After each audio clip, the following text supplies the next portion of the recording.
And McLaughlin, go ahead. Yeah, so I love the Socratic aspect. What I didn't love is that he had one of those cantankerous personalities that you can run into in any city, but in DC, they're kind of that oligarch type where, you just, and it wasn't something I wanted to make my life work. I could work with difficult people, but I thought to myself, life is short, why do that? So went from there to a communications firm that specialized in online brand intelligence. It was much more in line with what I'd been doing at the last year, kind of a law firm and a crisis communications firm. And met some incredibly smart, wonderful people working mostly in the political tech space, so kind of that overlap between the two. And had an opportunity to learn from some of what I believe to be some of the greatest digital political strategists of our times. People like John Hankey, Liz Mayer, Bill Butler, Soren Dayton, just incredible folks that I had the chance. It's what I imagine being on a really all-star basketball or baseball team, and you wake up every morning like, wow, I get to work with these people. I get to play at the time, when I was growing up, like Shaquille O'Neal or, thinking about Kobe, and those teammates are on your team. You're like, whoa, this is awesome. This doesn't even feel like work. Yeah. So I did that for about 2.5 years. Now, the question around entrepreneurship and how I started, I actually started working at the company that I would eventually go on to build at the crisis communications firm. So along the way, I was working with daytime crisis communications firm, TV, and then you were developing over those years. So incubating what we were doing and coming home nights and weekends. And at the time, my business partner was the kind of the savant creative one who did the websites and the graphic design. Yeah. And then I came in and kind of just helped operationalize it, helped put in some systems, helped do payroll, helped with contracts, just account management, client relations, polishing things, copywriting at times if that was needed for a particular website. So you're like the everything else. Right. Yeah. I would say like the huge, massive project manager of everything. Yeah, huge project manager. You might think of it as he's kind of forward-facing in that he's got the design, the idea, the vision, and then I take over. Kind of making so sure you guys were doing that together before that. So that started in 2006 when I joined, and I came on at a time when he was freelancing as a designer, and we kind of came together. Right, I helped him incorporate the business, helped kind of take it from a freelance one-man show to eventually a multi-million-dollar company. So I worked full-time at a number of jobs. So 2006, 2007, 2008, 2009. It wasn't until early 2010 that I quit my full-time job. And you did just full-time. Exactly. So I was doing a lot of nights, weekends, not sleeping, just rallying and just kind of keeping going, just because you loved your job, because you still wanted to be a part of it, but you still loved your baby project. That's one way of saying it. I would say it's more that I was 24 years old and I didn't have enough foundational experience in business and productizing services. So I was learning all the way during the day, and then at night I'd apply those learnings. And then at night we'd experiment and do something really freaking cool. And then I bring it to my day job. And so there was this cross-pollination that occurred for a good 4-year period. Okay. And by the time that I finally did take the leap and leave my job, I was 28 years old. Okay. And so I had a better sense of how to run a business. At that point, I brought in very large contracts with Fortune 500 brands and managed those relationships. So you're very comfortable when you're leaving.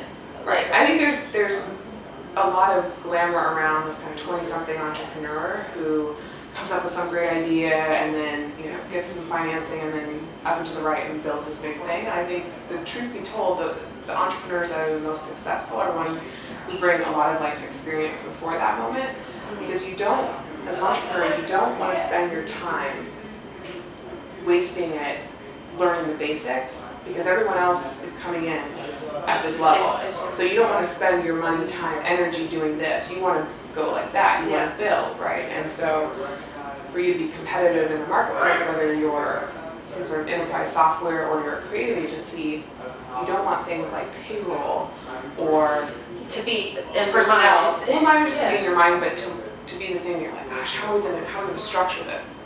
Other people have solved that problem already. Don't solve that problem. Yeah. Spend time solving the bigger problem of the service that you want to offer, or product you want to offer. And that was the thing that I felt once I could finally feel comfortable, as well as once we had enough revenue to justify my salary, although meager as it was when it started, that's when I felt that I could leave. How did you get the first contract? Like, how he was doing freelance work and you were doing development, and that's great. But what was your strategy, your marketing strategy? Like, how did you get work? I had a couple branches. So first branch is just do amazing work, be the best at something. And for us, it really was around social APIs, so think about Flickr, Delicious, Twitter, anything that had something where you could tap into really interesting metadata. So with Delicious, you have all these tags. With Flickr, you also have tags, you have images. Twitter, of course, you have all sorts of content. And we took that content and we did storytelling with it. And whether it be for brand intelligence and insights about mentions of brands or sentiment, or whether it be something more like, for example, we did a project for the Super Bowl in 2011, and we worked with Visa and NFL and Twitter, and we visualized 2.4 million tweets around the time of the Super Bowl, and we looked at where they coming from geographically and what time of day and for which team were people tweeting. So those are the kinds of things that we picked something we specialized in, and we got known for being the best at that, and then that's when we got the phone calls. Because if we just came in and said, oh, we're going to do branding and websites, like but you just had a very specific. Thousands of creative agencies do all of those things, but try to name more than 3 that do data visualization, and you're going to have a really hard time. So specialization was one thing. Doing great work was another, and that's always in any line of work, whether you're independent and you're just trying to advance in a company, or whether you're trying to sell shoes. Having a high quality product is always a good, good marketing, because when someone has a great experience, then they say, oh, it's such great shoes, or really great client service, and then they tell a couple friends, and then that generates more leads. A third thing we did was a little bit of guerrilla marketing, and this is something I always advise startups, agencies, individuals who are trying to break through. Take the brand or the company or whatever it is that you want to work with, and do something creative with their logo, with their, we would take Nike's logo and make it out of Legos, and then we'd ship it to the client. Or we would take Facebook and we would create a really cool, we worked with this French artist, Jim Hollander, known as Squawk, and he made this thing called the Facebook Monster, and it was kind of this, kind of grotesque looking thing, breathing fire, and then getting in a battle with these Twitter birds, or getting kind of charred and kind of stuck on the spikes, and then it was very grotesque. Then we printed those posters, and we shipped them to the creative directors and designers at Facebook.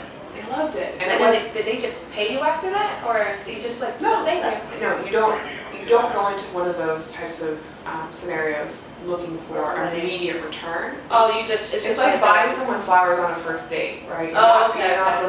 You're looking to build a long-term relationship, and you're looking to flatter them, to do something a little special, and to do something that plays to somewhat their ego, but they're also their brand. So doing something that's printed, that's offline, that's tactile and mailed.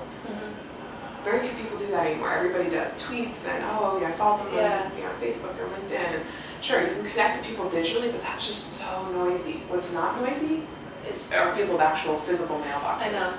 It's kind of like mailing a resume. Mailing a resume or sending a thank you card. Those are all things that are part of the Miss Manners, Emily Post School of Good Manners, and I would say for business development, doing something physical with the person's brand without any expectation of a return is the way to go. And then creating content around the industry or around concepts that you want to kind of own. So we would do things like the state of the internet, the geosocial universe, and we would kind of story tell around broader topics, and that would inform the media, it would inform brand managers. It's great content, and oh, by the way, it's generating qualified leads for our agency. So those are just a few of the tools in our tool belt. So that's awesome. That's awesome. That's amazing. It's like you were there and then you left. After 6 years.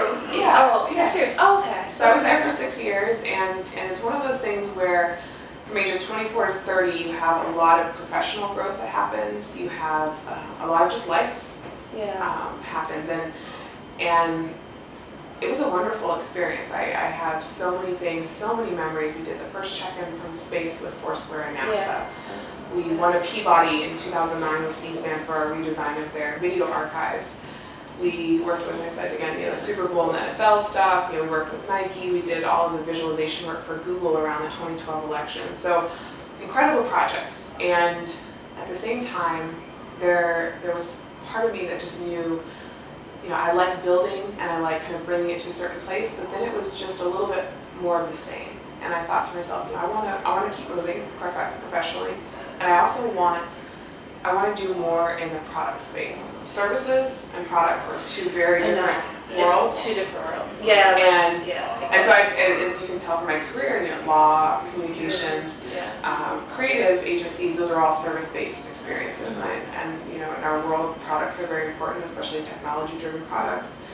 And we had kind of toyed around with that a little bit at Just3, but everything we had done was really from scratch, custom, and kind of, if you're using words that tailors use, it's bespoke, right? It's one-of-one. Yeah. Whereas in the service bit, in the product business, it's off the shelf, no made to wear. Yeah. And those are things that I kind of had an inkling of how to do it, and I had done everything both right and wrong at Just3, so I felt my learnings would inform working on a product.